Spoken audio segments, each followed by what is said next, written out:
అందరికీ నమస్తే.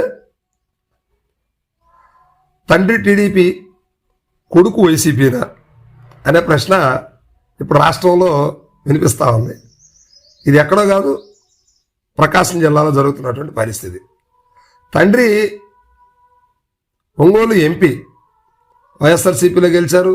అంతకుముందు కాంగ్రెస్ పార్టీలో 3-4 దఫాలుగా ఎంపీగా చేసినటువంటి పరిస్థితి. తెలుగుదేశం పార్టీలోకి వచ్చారు, ఓడిపోయారు.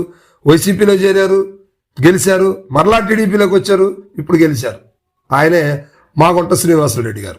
సో ఇప్పుడు ఈయనకు ఉన్నటువంటి ఫేమ్ అంతా ఎంత కాదు, రాష్ట్రంలో ఈయన ఏ చేసినా కూడా ఒక సంచలనం. అసలు సంచలనాలకు తెరలేపేటువంటి జిల్లా ఏదన్నా ఉందంటే ప్రకాశం జిల్లా, ఎలాంటి విషయాలైనా కూడా. సో ఇక్కడ 2024 ఎన్నికలు వైసీపీ ఓటమి తర్వాత రకరకాల సిచ్యువేషన్స్ ఇక్కడ మనం చోటు చేసుకున్నాయి. ఇక్కడ సిట్టింగ్ ఎమ్మెల్యే బాలినేని శ్రీనివాసరెడ్డి గారు అంటే 2024లో ఓటమి పాలయ్యారు.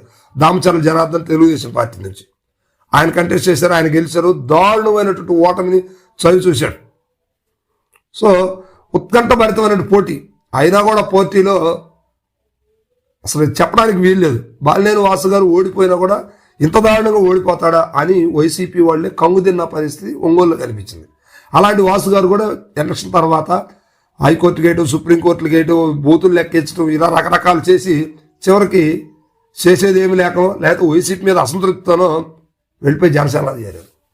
ఇప్పుడు ఆయన పరిస్థితి ముందు చూస్తే నుయ్యి, వెనక చూస్తే గొయ్యి, మరలా వైసీపీకి రావాలంటూ రకరకాల విన్యాసాలు, ప్రయత్నాలు అయితే జరుగుతున్నాయనే మాటలైతే ఒంగోలులో వినిపిస్తూ ఉంది.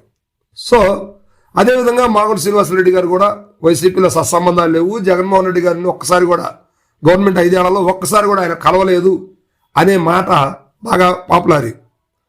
సో దాన్ని బేస్ చేసుకుని ఆయన తెలుగుదేశం పార్టీలో ఏదో ఉంటుంది అనుకొని తెలుగుదేశం గాలి ఉందని ఎక్స్పెక్ట్ చేశారు. ఎన్నైనా రాజకీయ నాయకులు కదా, ఊహించారు. సో అది అనుకున్న విధంగా తెలుగుదేశం పార్టీలో చేరారు, గెలిచారు, అయిపోయింది. గెలిచిన తర్వాత ఖచ్చితంగా సంవత్సరం 4 నెలలకి అంటే ఇటీవల 3-4 నెలల క్రితం ఒక ప్రెస్ మీట్ కండక్ట్ చేశారు. హఠాత్తుగా నేను రాజీనామా చేస్తున్నాను, నా కుమారుడికి రాజకీయ భవిష్యత్తు కోసం నేను రాజీనామా చేస్తున్నాను. క్లారిటీ ఇవ్వాల, జనాలు కన్ఫ్యూజ్ అవుతున్నారు. మరి ముఖ్యంగా కూటమి తెలుగుదేశం పార్టీ, చంద్రబాబు నాయుడు గారు, మిగతా తెలుగుదేశం పార్టీ నాయకులందరూ కూడా కమ్ము తిన్నారు. ఎందుకంటే ఆయన తెలుగుదేశం నుంచి నా కుమారుడిని తెలుగుదేశం పార్టీ నుంచే ఇక్కడి నుంచి కంటెస్ట్ చేపిస్తానని చెప్పలేదు. పోనీ మేము పార్టీ మారుతున్నాం, వైసీపీలోకి వెళ్తున్నాం, అందుకే రాజీనామా చేస్తున్నాం అని చెప్పలేదు.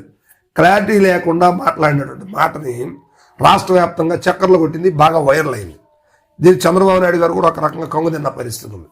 సో ఇప్పుడు అనుకున్న తడువుగా నిజాలయ్యే పరిస్థితులు కనిపిస్తున్నాయి. ఇటీవల జగన్మోహన్ రెడ్డి గారి స్వయాన వాళ్ళ పెదనాన్నగారి మనవడి వివాహానికి చెన్నైలో ఒక కార్యక్రమానికి హాజరైతే దక్షిణ భారతదేశ ప్రముఖులు మొత్తం రాజకీయాలు కావచ్చు, రాజకీయ నాయకులు కావచ్చు, లేదా సినిమా యాక్టర్స్ కావచ్చు, రకరకాల విఐపీస్ అందరూ కూడా ఈ కార్యక్రమానికి హాజరయ్యారు. సో హాజరైన సందర్భంలో మాగుంట కూడా ఒక విఐపీనే కదా, ఆయన ప్రస్తుతం తెలుగుదేశం పార్టీలో ఎంపీగా ఉన్నారు, సీనియర్ నాయకులు. సో ఆయన కూడా ఆ పెళ్లిలో కలిశారు, జగన్మోహన్ రెడ్డి గారు ఇద్దరు కలిశారు, కరచాలం చేసుకున్నారు, కౌగులించుకున్నారు. రాజకీయాలు మాట్లాడుకోపోయినప్పటికీ పాత స్నేహం, బంధాలు అనేవి ఉన్నాయి కాబట్టి అది ఆ వీడియో వైరల్ అయింది. సో దీనికి ముందే నేను రాజీనామా చేస్తున్నానంటే, మరి వైసీపీలోకి వెళ్తున్నారంటే క్లారిటీ చెప్పలేదు. సో అంతేకాదు, కుమారుడిని ఇప్పుడు కొత్త జిల్లాగా ఏర్పడినటువంటి మార్కాపురం జిల్లా నుంచి వైసీపీ నుంచి ఎమ్మెల్యేగా బరిలోకి దించాలనేది మాగుంట ఆలోచన కాబోలు. ఆ విషయం మీద ఇప్పుడు ప్రకాశం జిల్లాలో తర్జన భర్జన జరుగుతూ ఉంది.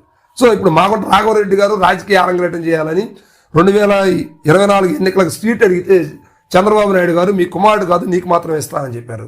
సో జగన్మోహన్ రెడ్డి గారు కూడా కుమారుడిని అడిగితే నీకు కుమారుడు కాదు, మీరు మాత్రమే కంటెస్ట్ చేయాలన్నట్టుగా మాట్లాడారు. సో అందుకనే టీడీపీలోకి వచ్చారట. సో ఇప్పుడు కుమారుడు ఎట్ట కాదు, నేను ఇక్కడే ఉంటాను, మీరు మార్కాపురం నుంచి వైసీపీలో చేరి వైసీపీ నుంచి కంటెస్ట్ చేయాలనేది వాళ్ళ ఆలోచన జరుగుతూ ఉంది. సో ఇదే విధంగా మాగుంట శ్రీనివాసరెడ్డి గారు ఇంక ఒంగోలుని ఆపేసి నెల్లూరులో ఒక బలమైనటువంటి ఎంపీగా ప్రస్తుతానికి ఎవరు లేరు. వేమిరెడ్డిని తట్టుకునే పరిస్థితి, ఆర్థికంగా బలమైనటువంటి నేత ఎవరన్నా ఉన్నారంటే ఖచ్చితంగా మాగుంటే కనిపిస్తున్నారు. మిగతా వాళ్ళు అక్కడ కంటెస్ట్ చేయలేని పరిస్థితి. సో అందువల్ల నెల్లూరు నుంచి మాగుంట గారు వైసీపీ నుంచి కానీ లేదా టీడీపీ నుంచా క్లారిటీ రాలేదు, కానీ వైసీపీ నుంచి అయితే మాగుంట గారు నెల్లూరు నుంచి కంటెస్ట్ చేస్తారు అతను ఇప్పుడే వినిపిస్తూ ఉన్నాయి. కుమారుడు వైసీపీ నుంచి మార్కాపురం నుంచి కంటెస్ట్ చేస్తారు ఎమ్మెల్యేగా అనేది వార్తలు కూడా వినిపిస్తూ ఉంది. మరి ఎంత జరుగుతుంది ఏంటి అనేది క్లారిటీ రావట్లేదు. కానీ ఇరు పార్టీలో మాత్రం ఈ విషయం మీద మాగుంట కుటుంబం గురించి చర్చలు బాగా మొదలయ్యాయి. మరి ముఖ్యంగా కూటమిలో మాత్రం గుబులు మొదలైంది. ఇది ఎంతవరకు దారి తీస్తుంది, ఏం జరుగుతుందని మాత్రం వెయిట్ చేయాల్సిన పరిస్థితుంది. Thank you.